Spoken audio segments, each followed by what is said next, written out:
If you thought the war in the northeast was winding down, if you believe the reports that the insurgents were on the run, the heartbreaking news coming out of Borno State today, Saturday, January 31, 2026, will shatter that illusion completely. The headline you saw is not just a rumor. It is a painful reality that has plunged the military community into mourning. Several Nigerian soldiers reported killed as Boko Haram attacks army base in Borno, destroys gun trucks. This is not just a skirmish. This was a coordinated high-intensity assault that has left a military formation in ruins and families in tears. We are bringing you this developing story right now because the details are grim, and silence is not an option when our boys are paying the supreme price. According to exclusive military sources and reports breaking this morning, the attack actually took place on Thursday, January 29, 2026, but the full extent of the damage is only just becoming clear. The target was a strategic military base in Sabon Gari, located in the Damboa local government area of Borno State. This is a critical axis, a place where our troops have held the line against the madness of terrorism for years. But on Thursday, the line was breached. The insurgents, identified as fighters from the Islamic State West Africa Province, or ISWAP, who often operate under the umbrella of Boko Haram in these headlines, did not come with just rusty AK-47s. They came with a level of sophistication that should worry every single Nigerian. Reports confirm that they launched this assault with a massive volume of fire, overwhelming the troops on the ground. But the scariest detail? They were backed by armed drones. Yes, you heard me right. The terrorists are now using drone technology to bombard our military positions before sending in their foot soldiers. This is a game changer, and it is terrifying. During the attack, the base was thrown into chaos. The sources on the ground have described a scene of absolute hell. The insurgents fired sporadically and with precision. The heartbreaking result is that we have lost several gallant soldiers. While the military high command is yet to release the official casualty figures, as they often do to manage morale, insider sources confirm that the death toll is significant. It is not just soldiers. Members of the Civilian Joint Task Force, or CJTF, those brave local volunteers who fight side by side with the army, were also killed in the crossfire. But they didn't just kill. They destroyed. The headline mentions gun trucks, and the reports back it up. The terrorists targeted the military's hardware. They burnt down armored tanks and destroyed operational vehicles. These are machines worth hundreds of millions of naira, machines meant to protect the citizenry, now reduced to scrap metal in the sands of Damboa. And to add salt to the injury, they carted away unquantifiable ammunition. Imagine that. The weapons bought with taxpayers' money to fight the terrorists are now in the hands of the terrorists, likely to be used against us in the coming days. This attack is not an isolated incident. It is part of a bloody week in Borno State. Just a few days ago, on Monday, January 26, 2026, we received the shocking news of an ambush that claimed the life of a newly promoted lieutenant colonel.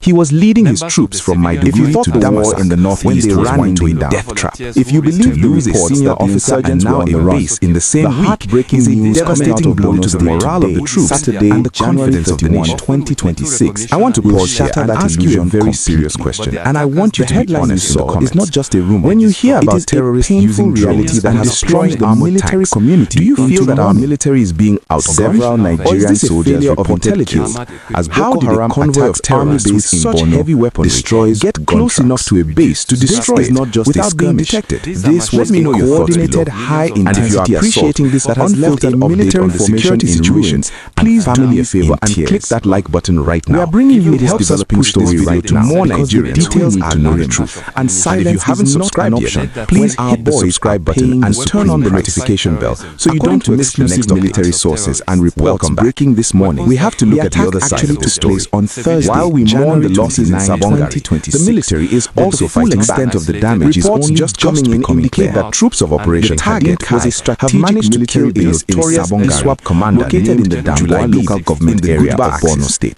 This happened on January 30, just a day after the attack. Where our troops have held the line against the madness of their commander for they burn our base. But on Thursday, the line seems to have no end. The insurgents, identified as fighters from the Islamic State West Africa province, when a base force or is partially overrun, under the umbrella of Boko Haram in these headlines. The people of Damboa are now sleeping with one eye open. They came with a level of sophistication that should worry every single Nigerian fortress.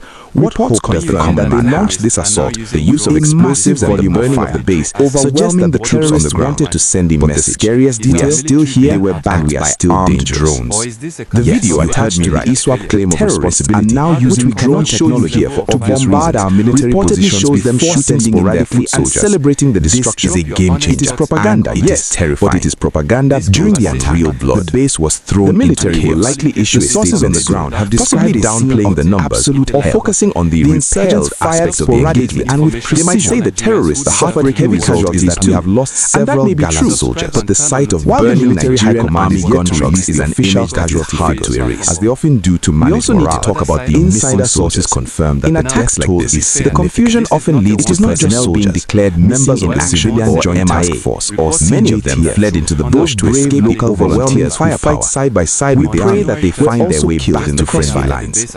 We pray that they are not in the hands of the insurgents. The headline mentions for their families is a torture I wouldn't wish on my worst enemy. Targeted the military's hardware escalation in January 2026 and destroyed operational for the new year. These are challenges the narrative that the terrorists have naira machines meant to protect the citizenry technically now reduced to scrap metal the capacity to raid a base with drones and to destroy tanks. To the injury, we need to ask our leaders, what is the new ammunition? How do we counter this drone threat? The weapons bought are we waiting for them to start attacking state capitals with are now in the hands of the terrorists, as we wrap up likely to be used against us in the coming days. For the families of the fallen. This attack for the soldiers who stood their ground against overwhelming odds of a bloody week in Borno State members who died defending on Monday, January 26, 2026, true heroes. We received the shocking news of an ambush that claimed the life of a newly promoted lieutenant colonel, and we will not let their sacrifices be swept under to Damasak when they ran into a death trap. Northeast was winding down. A senior officer and now a base that the insurgents were on the run. It's a devastating blow to the morale of the coming out of Borno State and the confidence of the nation. Saturday, January 31, I want to pause here and ask you a very serious question, and I want you to be honest in the comments. The headline you hear about terrorists using drones and destroying armored reality that has plunged the military community into mourning, or is this a failure of intelligence? Nigerian soldiers how did a convoy of terrorists with Boko Haram heavy weapon army base get close enough to a base to destroy it without being detected? This is not just a skirmish. This was a coordinated high-intensity assault on the security situation. Military formation in favor and click that like button right now. It helps us push this video to more Nigerians who need to know the truth, because the details. And if you haven't subscribed yet, and silence is not subscribe button and turn on the notification bell so you don't miss the next update. According to exclusive military sources, and we have to look at the other side of the story. The attack while we mourn the losses in Sabon Gari, January the military is also fighting back. Reports just coming in indicate that troops of Operation Hadin Kai have managed to kill a strategic ISWAP commander named Sabon Gari, located in the Damboa local government area of Borno on January 30, just a day after the critical axis. So it's a place where our troops have held their commander against the madness of terrorism. It's a cycle of violence that seems to have no line was breached. But we must focus on the implications of the Sabon Gari fighters from the Islamic State West Africa is partially overrun. It exposes the surrounding under the umbrella of Boko Haram. People of Damboa are now sleeping with one eye open. Rusty AK-47. The soldiers who are supposed to protect with a level of sophistication that should worry every single Nigerian. Does the common man have? Reports confirm that they launched this assault, burning of the base, suggests that the terrorists wanted to send in troops on the ground. We are still here, and we are still dangerous. They were backed by the video attached to the ISWAP claim of responsibility, you heard me right, which we cannot show you here now using drone technology, reportedly shows them shooting sporadically and celebrating the destruction of foot soldiers. It is propaganda, yes, but it is propaganda built on real blood. During the attack, the military will likely issue a statement to chaos, possibly downplaying the ground.